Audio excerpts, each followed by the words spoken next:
What up, Blockchain Nation? So let's get into it. What are central bank digital currencies? What's a CBDC and why are they important? Well, today we're just going to talk very briefly of what they are and my opinions on them, on how, and also my concerns, shall I use that word, with what's going on in this space. So if you're ready, I'm ready. Let's get into it.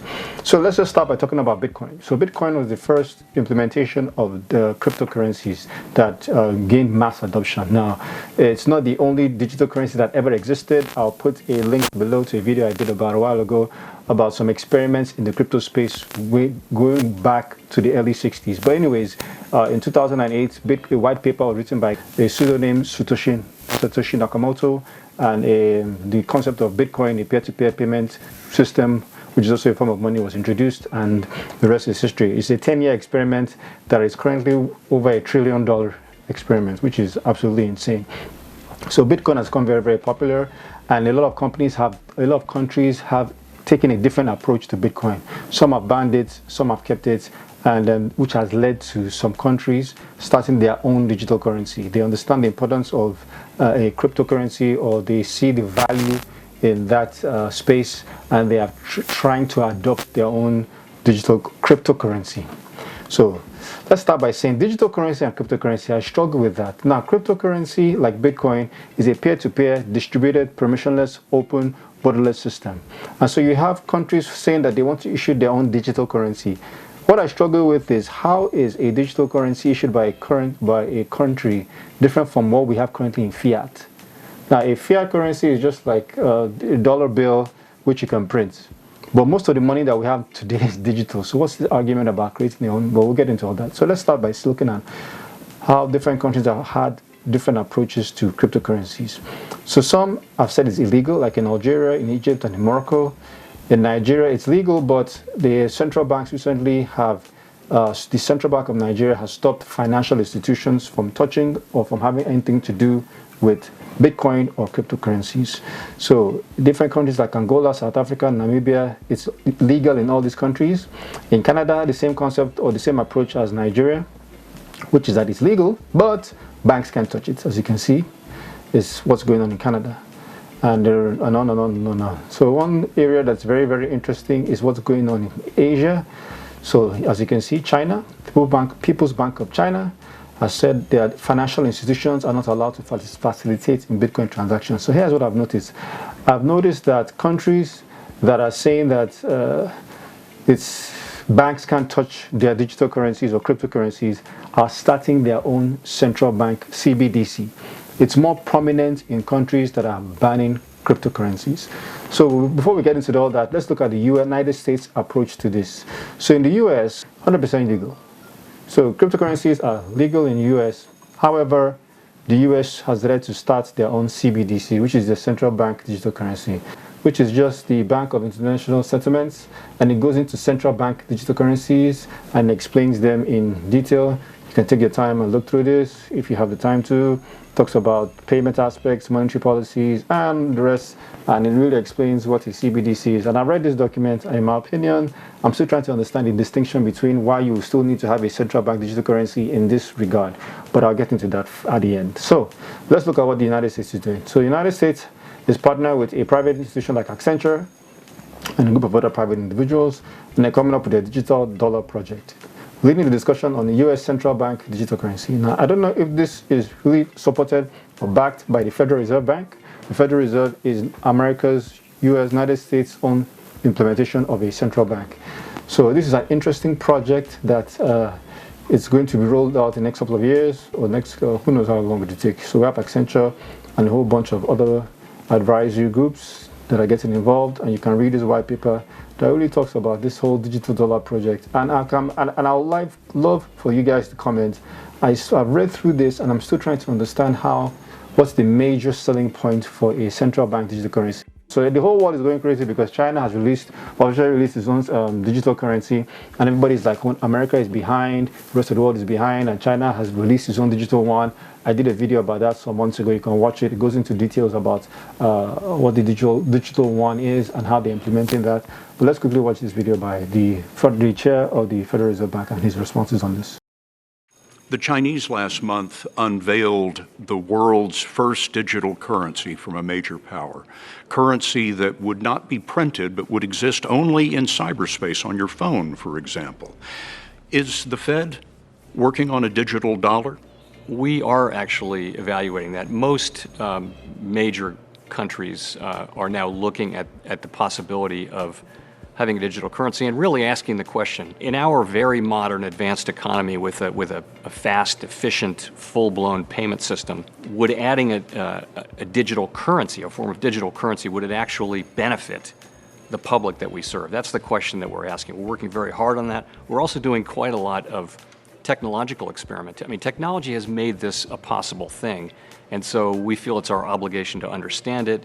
How would it work? What would the features of it be? There are many subtle and difficult policy choices and design choices that you'd have to make. We're doing all that work. We have not made a decision to do this because, again, the question is, will this benefit the people that we serve? And we need to answer that question well. And we need to involve the public and Congress deeply in that process because it would be an important step if we were to do this. So what I think, honestly, because I've looked at this, I've watched this video, I've read different concepts and what a lot of people have to say about this digital dollar. And I still can't really understand what the difference would be in having a cryptographically, quote unquote, backed digital dollar or a central bank digital currency, and how that differs from a fiat currency that's issued by a central bank. Because in all concepts, without arguing about this, we don't have so much. After COVID, less and less people use cash. For instance, if you have a debit card now, you have one of these that looks something like this, which means that you can buy something without having to swipe your card. You can just do what they call is a cardless, whatever you might call it. So you just swipe your card over a machine, and then it debits your account. So the way currency currently is, foreign governments print money, but more than printing money, because of COVID, I think what banks just do, or what governments just do, is just add another zero. You know, you're not like printing physical cash. You're just sending an entry into a machine or a computer somewhere. So my concern is, I think what this really is about central bank digital currencies is not necessarily so much about having something that's cryptographically backed. I think the major play here is in terms of settlement. Now, if China seemed, I think, where everybody is worried, because if you look at which countries are coming up with central bank digital currencies, you have the Bahamas, you have Sweden, you have European Union, you have other countries, and I think a lot of people are just following suit because every other country is doing it without understanding why they are doing it.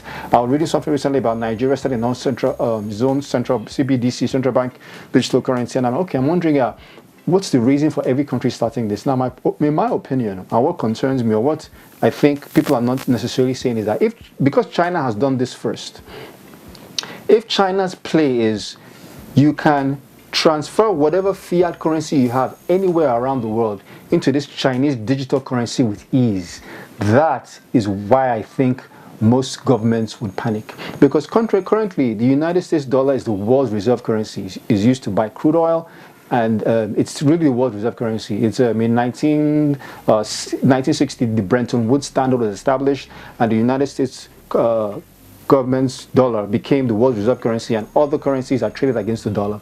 Now, if you have a digital yuan, and it becomes a global currency in terms of ICANN with ease, because if you live in other parts of the world, you don't have access to dollars like that. You have to go through you have to either do business with a country or a company abroad that pays you in dollars, or you have to go through your central bank, whatever local country you live in.